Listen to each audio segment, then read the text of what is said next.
જય માતાજી મિત્રો, હું કાગડો અને જંગલમાં બનતી ઘટનાની કહાની લઈને આવ્યો છું. તો મિત્રો, છેલ્લે સુધી આ વિડીયો જોવા વિનંતી.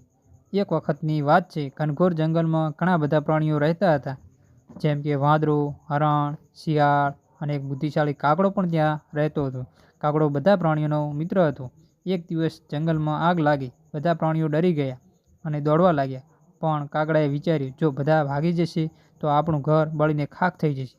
કાગડાએ તાત્કાલિક નદી તરફ ઉડવાનું કર્યું. તેણે પોતાની ચાંચમાં પાણી ભર્યું અને આગ પર છાંટ્યું. નાનું પાણી પણ મોટું હિંમતભર્યું કામ. થોડા સમય પછી બીજા પક્ષીઓ પણ જોડાયા. બધાએ મળીને પાણી છાંટીને આખરે આગ બુઝાવી નાખી. બધા પક્ષીઓ અને પ્રાણીઓ કાગડાને શાબાશી આપી. તું સાચો હીરો છે, કાગડો સ્મિત થઈને બોલ્યો. નાનું કામ દિલથી કરીએ તો મોટો ફેર લાવી શકે છે.